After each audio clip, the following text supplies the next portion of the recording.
Solomon is remembered as the richest king who ever lived. Mountains of gold, a temple overlaid in it, a throne of ivory. Wealth so large it stopped being a quantity and became a byword. What the popular memory drops is that he could not sail. The gold came from a place called Ophir, and reaching it took ships Israel could build but could not crew. To run his own gold route, Solomon had to borrow a navy from a foreign king. The first book of Kings records the two facts one verse apart. The fleet was built at Ezion-geber, a port on the shore of the Red Sea, near Eloth, in the territory of Edom. A named location, not a generic harbor. Then Hiram, king of Tyre, sent his own men, described in the text as sailors who were familiar with the sea, to sail alongside Solomon's servants. Israel, on this account, had ships before it had a navy that knew how to run them. On that first recorded voyage, the fleet sailed to Ophir and returned with 420 talents of gold, a number the text records flatly, without comment, as though the figure itself were the achievement. The second book of Chronicles tells what looks like the same story, or a closely related one, and gives a different number. 450 talents. The two accounts do not reconcile. Commentators have proposed a scribal copying error, a deduction for crew wages or Hiram's share, or two separate voyages folded into one telling. None of these explanations comes from the text itself. All of them are inference laid over a plain disagreement between Kings and Chronicles. The destination has its own instability.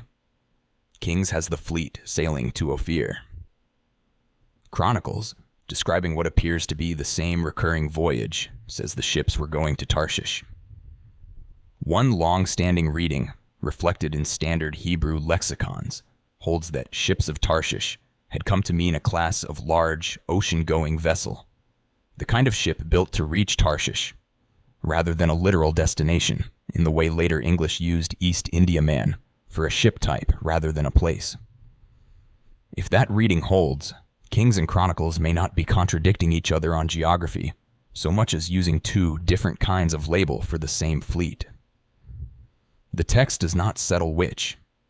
This matters for the argument here. Two of the Bible's own historical books, describing gold from the same royal venture, cannot be harmonized into one settled figure or one settled name. The record does not present Solomon's wealth as effortless.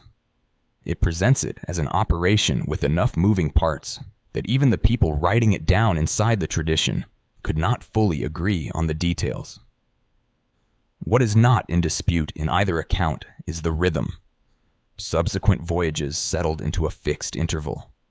Once every 3 years, the fleet came in, bringing gold, silver, ivory, and, in one widely used translation, apes and peacocks. The 3-year figure is stated as a plain fact of operation, the way a modern record might note a shipping schedule. The text gives no breakdown of that interval. How much of it was outbound transit? How much was time in port? How much was the return? It states the cycle and moves on. There is exactly one object outside the Bible that names this gold. It is a potsherd, found at Tel Qasile on the coastal plain, inscribed with a record of a shipment, 30 shekels of gold of Ophir. That is roughly 225 grams. Not a royal cargo, a transaction. The phrase was in live commercial use. Not a literary flourish, but a term a working merchant would write down. The sherd also proves less than it first appears to. It is dated to the 8th century BC, roughly 2 centuries after Solomon's reign. And it was picked up on the surface rather than excavated from a controlled layer, which means its own context is weaker than the inscription is sharp. It establishes that the words existed and were used in trade. It does not establish where the gold came from, or that any particular fleet ever brought it. The cargo itself carries a similar problem. The word rendered peacocks in the King James tradition is contested. The underlying Hebrew term, tukayim, is uncertain enough that many modern translations render it as baboons instead. Since this word sits at the center of a popular guessing game about Ophir's location, peacocks pointing toward India, baboons pointing toward Africa or Arabia, it is worth stating plainly that the translation itself is not settled, and no single rendering can carry the weight of a geographic argument on its own. The same fleet, or Hiram's fleet, operating alongside it, also brought back Almug wood and precious stones, used, according to the text, for supports in the house of the Lord and the king's house, and for lyres and harps for the singers. The text adds a note of scarcity directly into the account. No such Almug wood, it says, had been seen since. That is an unusual thing for this kind of royal record to include. A claim not just that something arrived, but that its like did not arrive again. The scale of the individual voyages should be set against Solomon's total recorded income. The text gives a separate figure: 666 talents of gold in a single year, and states explicitly that this total excludes revenue from merchants, traders, Arabian kings, and regional governors. Ophir gold, in other words, is one line in a larger ledger, not the whole of it, and the text itself draws that line rather than leaving it to be assumed. Ophir gold was also not new to Solomon's reign. 1 Chronicles records that David, before his son ever built a ship, donated 3,000 talents of gold of Ophir toward the temple's construction. The name was already attached to a recognized category of high-value gold before the fleet that supposedly went and got it. Whatever Ophir was, its gold had a reputation running ahead of any specific voyage the text describes, which raises a plain question the text never answers. How many shipments, over how many years, would it take to account for a category of wealth already established before Solomon's own ships existed? The phrase outlived the specific voyages entirely. Gold of Ophir appears in the book of Job, in the Psalms, and in Isaiah, used simply as an idiom for the finest possible gold, detached from any narrative about ships or ports. By the time those poetic books were using the phrase, Ophir functioned less as a place on a route and more as a byword, which may be part of why the popular memory of Solomon's wealth kept the word gold and dropped everything else. None of this tells where Ophir was. The text that names the gold never names the place with enough precision for a map. The location question is not a modern argument imposed on an ancient text. It is old enough to appear inside the ancient translation tradition itself. The Hebrew Bible lists Ophir, in the Table of Nations in Genesis, as a descendant of Joktan, placing it, genealogically, among peoples associated with the Arabian Peninsula. The Greek Septuagint, translating the same name centuries later, renders it as Sophira, a form some ancient interpreters connected to a Coptic name associated with India. Two branches of the same textual tradition already point in different directions before any modern debate begins. Not every scholar treats the location as unresolvable in principle.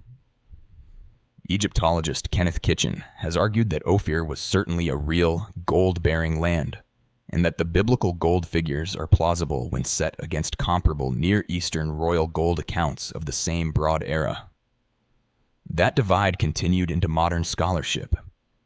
The 19th century biblical scholar William Smith proposed a South Indian or Sri Lankan identification, based on Hebrew loanwords he traced to Tamil and Sinhala roots for some of the cargo terms. The archaeology has a harder problem underneath it. 20th century archaeologist Nelson Glueck excavated a mound called Tel Qasile near the Gulf of Aqaba, identified it as Ezion-geber, and dated it to a span running from the 10th to the 5th century BC, consistent with a Solomonic-era port. That identification has never been settled. An island a few miles south, Gezerat Pharaon, remains a competing candidate, and the biblical text gives no landmark precise enough to decide between them. Everything the excavation record says about the site is therefore a statement about a proposed Ezion-geber, not a confirmed one. Within that limit, the dating narrowed. Later restratification by archaeologist Gary Pratico, published in 1985, found a shorter and later occupation sequence at the mound than Glueck's original span.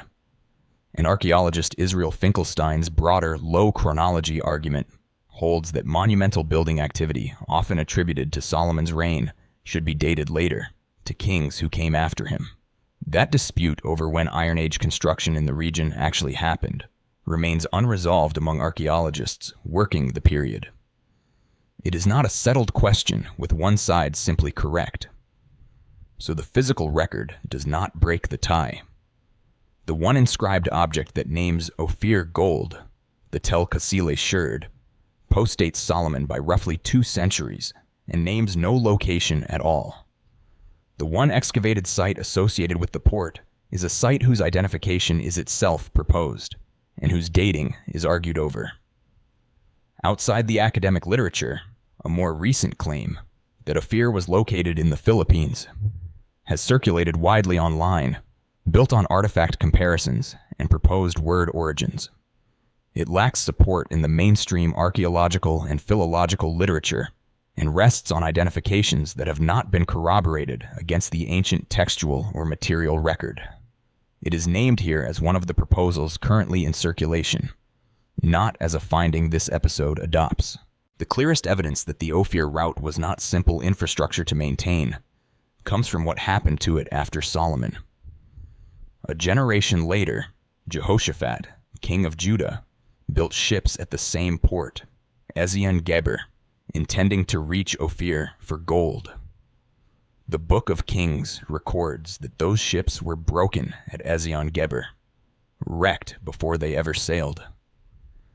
The 2 biblical accounts of this failure do not even agree on who was involved. 1 Kings has Ahaziah, king of Israel, propose a joint venture, and Jehoshaphat refuse it.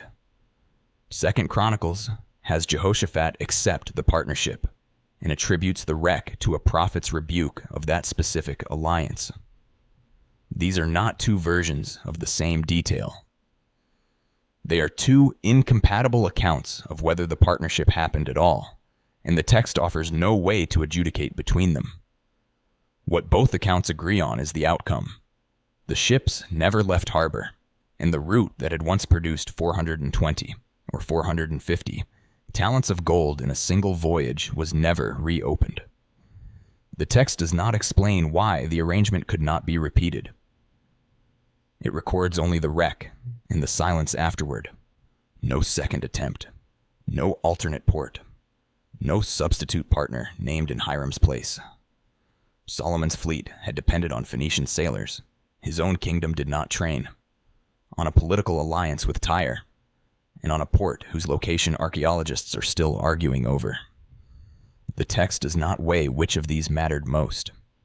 It simply stops describing the route after the wreck at Ezion-geber, and no later king of Judah or Israel is recorded attempting the voyage again. The record spends 4 verses naming a port, a crew, and a cargo list, and 1 sentence on the wreck that ended it.